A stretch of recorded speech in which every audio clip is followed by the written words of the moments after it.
할렐루야. 할렐루야. 오늘 하나님께서 우리 교회에게 또 교회된 여러분 한 분 한 분에게 큰 부흥을 허락해 주실 줄로 믿습니다. 다소 모르는 찬양이 계속해서 흘러 퍼지더라도 우리 특별히 우리 어르신들, 우리 젊은이들의 열정을 아름답게 봐주시기를 부탁드립니다. 간단하게 메시지를 나누려고 합니다. 나는 나로 살기로 했다. 무슨 뜻일까요? 제가 지금부터 전할 이 메시지의 제목인 이 책은 한 포털 사이트에서 도서 검색에 나는 이라고 치면 그 다음에 판매 랭킹 순으로 검색을 하면 가장 상위에 떠 있는 책입니다. 나는 나로 살기로 했다. 사회학자들은 이 시대를 가리켜 미 제너레이션 이렇게 부릅니다. 어떤 뜻일까요? 나밖에 모르는 세대라는 거죠. 이기주의적 성향을 가지고 있는 이 세대를 가르쳐 미 제너레이션 이렇게 설명합니다. 또 한편으로는 미 파워라는 단어를 쓰기도 합니다. 내가 가지고 있는 개성이 곧 힘이 되고 나 자체가 이 시대의 경쟁력이 되어 크게 쓰임받을 수 있음을 말하고 있는 것이죠. 그래서 우리는 제가 앞에서 얘기했던 그 문구를 떠올리며 아마 그러한 태도와 자세로 살아가고 있는지도 모릅니다. 나는 나로 살기로 했다. 제가 오늘 여러분과 나눌 말씀의 내용은 바로 이렇습니다. 야고보서 5장 17절과 18절의 말씀인데요, 아마 꽤 많이 읽으셨고 설교를 통해서 꽤 많이 들으셨을 말씀일 겁니다. 우리 같이 한번 읽어보겠습니다. 시작.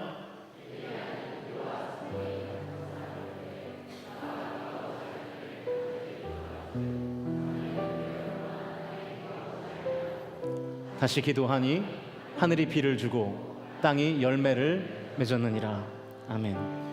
그런데 이 말씀에 주어에 다른 색을 칠해서 읽어보면 우리에게 새로운 의미로 이 말씀이 다가옵니다. 우리 다시 한번 이 빨간 글씨를 다 읽어보시면서 다시 한번 이 말씀을 읽겠습니다. 시작.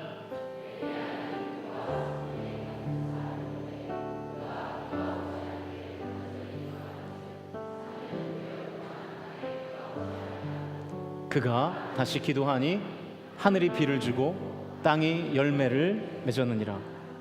자, 이 말씀을 보시면 엘리야 그가 기도했을 때 3년 반이라는 세월 동안 그 땅에 비가 내리지 않았습니다. 그리고 또 엘리야가 다시 기도했을 때 하나님께서 그 땅에 비를 허락해 주셨다라는 내용이 오늘 본문에 기록되어 있는 것이죠. 여러분, 적어도 이 말씀만을 보시면 이 말씀의 주인공은 누구처럼 느껴지십니까? 엘리야. 그렇습니다. 엘리야의 기도가 비를 오지 않게도 했고요, 엘리야의 기도가 비를 내리기도 한 것이죠. 그렇다면 정말로 이 선지자 엘리야는 대단한 사람인 것인가? 엘리야의 기도는 엘리야가 기도만 하면 모든 것은 다 이루어지는 것인가? 야고보서 5장 17절과 18절의 말씀에 주어가 엘리야인 것처럼 정말로 엘리야는 그렇게 능력 있는 사람이고 엘리야의 기도는 그토록 능력이 있는 기도인가? 심지어 오늘 본문에 엘리야는 우리와 성정이 같은 사람이다 기록하고 있습니다. 우리와 비슷한 사람이라는 거예요. 그러면 우리도 엘리야처럼 나의 기도가 저 엘리야의 기도처럼 능력 있는 기도가 될 것인가? 그리고 내 자신이 그렇게 능력 있는 사람인가? 우리도 그렇게 생각할 수 있는 것일까요? 성경을 균형 있게 해석해 보려면 이 말씀이 기록되어 있는 역사를 봐야 됩니다. 열왕기상 18장의 말씀인데요, 우리 화면을 보시면서 같이 한번 읽어보죠. 읽겠습니다. 시작.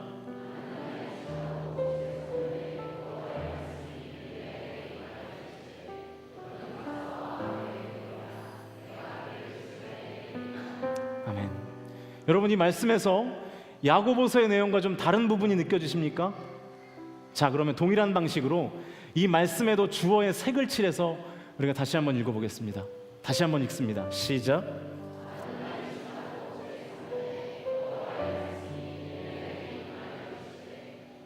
가서 아합에게 보이라. 내가 비를 지면에 내리리라. 아멘. 이 화면으로 보시면 비를 내린 주체는 누구십니까? 엘리야가 아닙니다. 엘리야의 기도 때문에 비가 내린 게 아닙니다. 비를 내린 주체는 하나님이십니다. 3년 6개월이 지난 후 다시 비가 내린 것은 엘리야의 기도가 능력이 있어서가 아니라 하나님께서 미리 예언하셨기 때문입니다. 하나님은 비가 내릴 것을 예언하셨고 하나님의 예언대로 하나님께서 비를 이 땅에 내려주셨습니다. 자, 그러면 우리 야고보서 5장의 말씀으로 다시 한번 돌아가 보시죠. 그럼 이 말씀을 어떻게 해석해야 될까요? 이 말씀이 거짓인가요? 성경이 잘못 기록된 것입니까? 그러면 이 엘리야의 기도는 아무런 의미도 없고 아무런 능력도 없는 그런 기도일까요? 그렇지 않습니다. 이 열왕기상 18장의 말씀과 야고보서 5장의 말씀을 이어주는 키가 되는 말씀이 있습니다. 그게 바로 야고보서 5장 16절의 말씀입니다. 5장 16절의 말씀 뒷부분만 같이 읽어보겠습니다. 시작. 아멘. 의인의 간구는 어떤 힘이 크다고요? 역사하는 힘이 클 것이다. 여러분, 의인이 누구입니까? 아니, 의라는 것이 뭘까요? 의인은 나의 옳음이 아닙니다. 성경에서 얘기하는 의인은 바로 하나님이신 줄로 믿습니다. 하나님이 의이시고 의가 곧 하나님이십니다. 그러면 의인은 누구일까요? 의인은 하나님께 속한 그 사람, 하나님께 속하여 하나님의 뜻대로 행하고 하나님의 뜻대로 기도하는 바로 그 사람이 의인인 줄로 믿습니다. 자, 그러면 의인의 간구는 역사하는 힘이 클 것이다 말씀하신 이 말씀은 우리가 이렇게 해석하면 되는 거죠. 엘리야가 하나님께 속한 사람이어서 하나님의 말씀대로 기도했더니 비가 내렸더라. 할렐루야. 이것이 바로 의인의 기도의 능력인 것입니다. 여러분, 우리의 정체성은 하나님께 속한 사람입니다. 우리의 정체성은 하나님께 속해 있을 때 그때가 진짜인 줄로 믿습니다. 그리스도인은 그리스도께 속하여 그리스도를 따르는 삶을 살 때 그때 비로소 그리스도인의 온전한 모습이 되는 것이죠. 내가 곧 힘이고 내가 곧 경쟁력이라고 외치는 이 세상 속에서 저와 여러분은 그리스도인으로서 그리스도께 속하여 그렇게 살아가고 계십니까? 혹시 우리는 하나님을 부인하고 오히려 나를 자랑하며 그렇게 신앙생활도 아닌 신앙생활을 하고 있는 것은 아닌가? 인천에 그 한 건축을 끝내고 막 입주를 시작하는 아파트를 간 적이 있습니다. 엘리베이터를 탔는데 다음과 같은 광고물을 보게 되었습니다. 잘 보이시는지 모르겠지만 아마 세종시에 새로이 입주하는 대부분의 아파트에도 그 엘리베이터에도 이런 광고물들을 흔히 볼 수 있을 것입니다.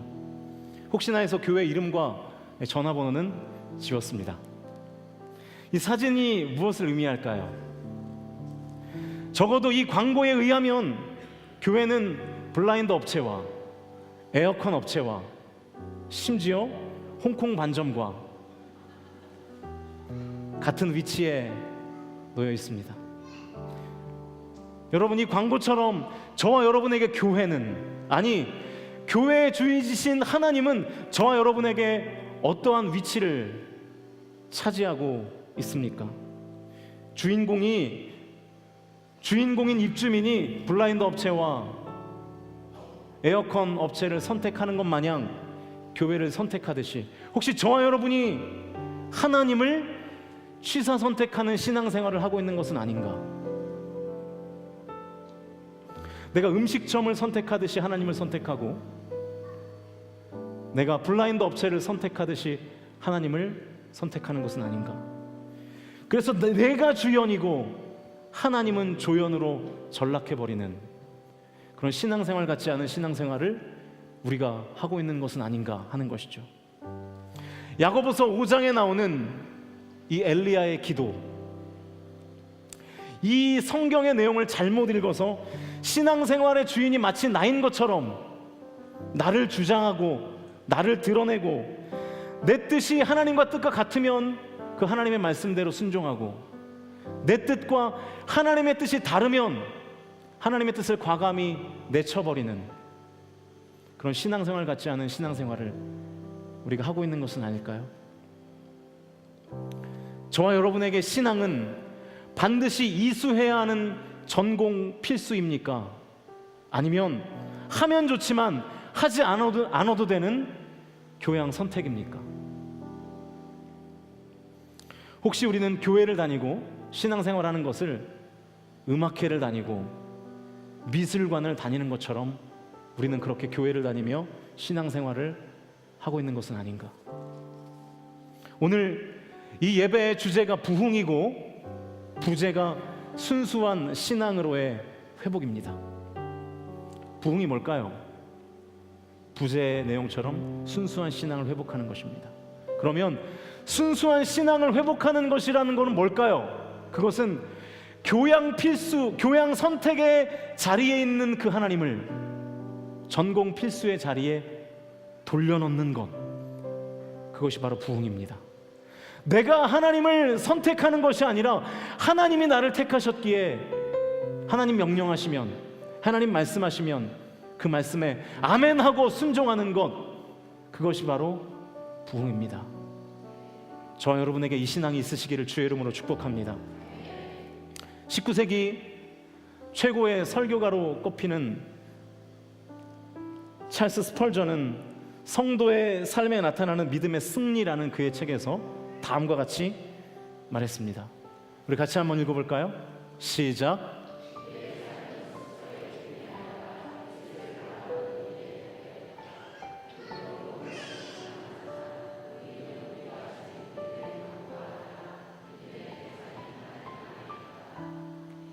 어떤 내용인지 아시겠습니까?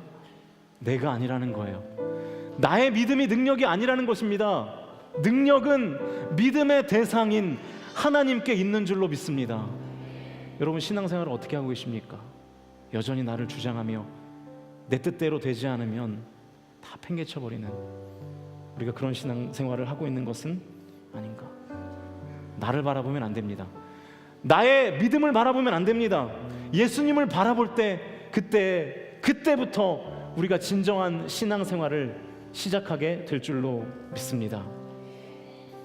나는 나로 살기로 했다. 이 책이 세간에서 많은 사람들에게 팔려 읽힌 책이라고 해도 하나님께 속하여 살아야 하는 우리가, 그리스도께 속하여 그리스도를 따라가야 하는 우리의 마음속에 우리가 차마 입 밖으로 내지는 않지만 다음과 같은 불편한 진실이 우리의 가슴 속에 담겨 있는 것은 아닌가? 하나님을 믿지만 나는 나로 살기로 했다. 예배를 드리지만 나는 나로 살기로 했다. 기도를 하지만 나는 나로 살기로 했다. 여러분의 신앙의 중심은 무엇입니까? 나입니까? 아니면 하나님입니까? 저 여러분의 그 중심에 나라는 우상이 아니라 하나님이 있게 되시기를 주의 이름으로 간절히 축원합니다.